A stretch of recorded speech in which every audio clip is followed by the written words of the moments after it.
On July 1st, 2018, the world watched in disbelief as a helicopter descended into the courtyard of Réau prison, a high-security facility south of Paris. In under 10 minutes, Rédoine Faïd, France's most notorious gangster, vanished into the sky, leaving guards scrambling and cementing his legacy as a real-life Hollywood escape artist. For Faïd, crime was never just about survival. It was a meticulously staged spectacle, blending the audacity of Point Break with the precision of Heat.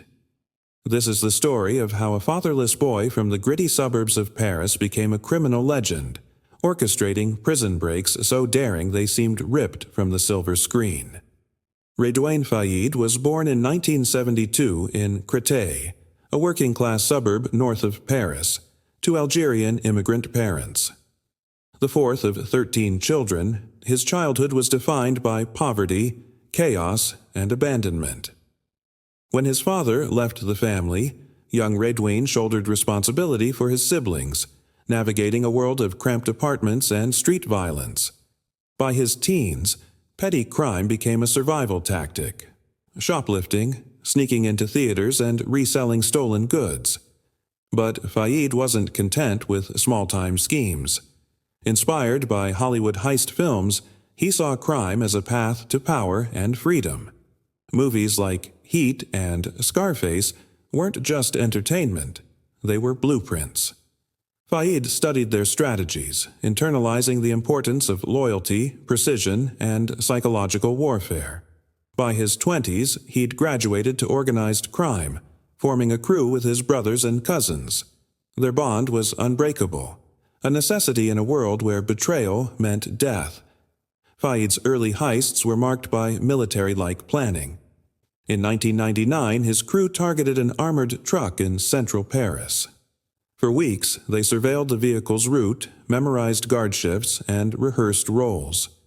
On the day of the robbery, masked men swarmed the truck, overpowering guards without a shot fired.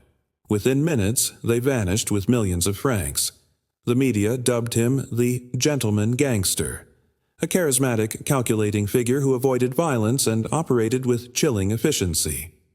Unlike other criminals, Faïd's crew relied on trust, not terror. Family ties ensured silence, and Faïd's leadership inspired fierce loyalty. But his success drew scrutiny. Task forces mobilized, informants were bribed, and Faïd's face dominated wanted posters. In 2010, Faïd's carefully constructed world imploded. During a botched armored truck robbery in Villiers-sur-Marne, a shootout erupted between his crew and police. Amid the chaos, 26-year-old officer Aurélie Fouillet was killed. The tragedy turned public sentiment against Faïd. No longer a folk hero, he was now a murderer. A nationwide manhunt ensued. For months, Faïd evaded capture, but in June 2011, police raided a Paris hotel. He surrendered calmly, almost welcoming arrest. At trial, he received a 25-year sentence, yet prison bars couldn't contain his ambition. In 2013, Faïd executed his first prison break. Over months, his outside crew smuggled explosives into his cell, hidden in fake books, food trays, and clothing. On April 13th, charges detonated, blasting through 5 prison doors. Accomplices stormed the facility, taking guards hostage. Faïd fled in a waiting car, free for 6 weeks before a tip led to his recapture. Undeterred, he plotted again. By 2018, he'd devised an even grander escape. This time, he wouldn't just break out, he would fly. The plan was set in motion months in advance.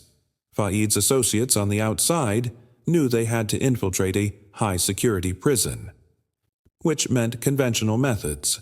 Smuggled weapons, insider help, weren't enough. They needed something bigger, something audacious. A helicopter. The first problem: acquiring an aircraft without raising suspicion. On the morning of July 1st, 2 armed men walked into a meek small flight school in the Paris suburb of Fontenay-Trésigny. They posed as customers requesting a flying lesson. The instructor, a man named Pascal R., had no idea he was about to become a hostage. Once inside the aircraft, the men drew their weapons and forced him to fly toward Réau prison.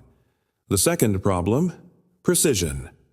Réau was one of France's most secure facilities, designed to keep high-risk criminals like Faïd locked away indefinitely. Guard towers loomed over the perimeter, snipers stationed at every angle. If the helicopter got too close, it could be shot down. But Faïd's crew knew something crucial.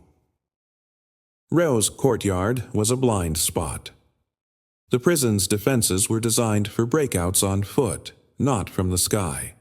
As the helicopter approached, chaos erupted below. Guards scrambled, unsure whether they were witnessing a rescue mission or a terrorist attack. Before they could react, the aircraft hovered over the yard. 3 masked men, dressed in black tactical gear, leaped out, armed with AK-47s and smoke grenades. They moved fast, knowing every second counted. The courtyard was a trap if they stayed too long. Once reinforcements arrived, there would be no escape. Inside the prison, Faïd was already on the move. His cell was located in the visitation block, a strategic advantage. Instead of fighting through the main security corridors, his crew cut through reinforced doors using angle grinders. Tools smuggled inside through corrupt staff. The noise was deafening, but the smoke grenades outside created just enough distraction hue to delay the response team. Faïd emerged from his cell, calm and composed. Years of planning had led to this moment. He moved swiftly through the corridors accompanied by his extraction team. By the time they reached the courtyard, the helicopter's rotors were already kicking up dust. In less than 10 minutes, it was over. Faïd climbed into the aircraft, gripping the shoulders of his men as they lifted off. Guards below opened fire, but it was too late. The helicopter was already disappearing into the sky. As they flew over the Parisian countryside, the reality of what had just happened set in. France's most notorious criminal had pulled off one of the most spectacular escapes in modern history. The world watched in awe and humiliation. French authorities had been outsmarted, their maximum security facility turned into a mere prop in Faïd's heist movie. For 3 months, he was a ghost.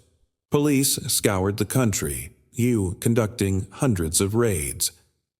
But Faïd had disappeared into the very streets that made him. He knew how to navigate Paris like a phantom, using safe houses, burner phones, and disguises.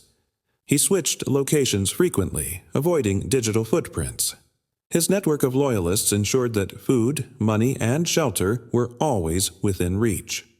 But even the best criminals make mistakes. In October 2018, Faïd was finally tracked down to Réau, a town north of Paris. He had been hiding in an apartment, disguised in a burqa, hoping to slip through police checkpoints unnoticed. But authorities had intercepted a crucial lead. One of his relatives had been followed. In the early hours of the morning, elite French police units stormed the apartment. Faïd was found unarmed, sitting at a table covered in maps, fake IDs, and blueprints for yet another escape. His game was over. Today, Faïd rots in solitary confinement, serving multiple life sentences. But his story is far from forgotten. To some, he remains an anti-hero, a working-class rebel who outsmarted the system. To others, he is nothing more than a narcissistic criminal whose theatrics cost lives. But one thing is certain. Faïd didn't just imitate Hollywood. He became its star. A man who turned his life into the ultimate heist film with no happy ending in sight. His tale forces France to confront uncomfortable truths about poverty, immigration, and systemic neglect. His genius lay in exploiting weaknesses, not just in prison walls, but in society itself. While he remains behind bars, his legend grows, a chilling reminder that for some, crime isn't a choice. It's a high script waiting to be written.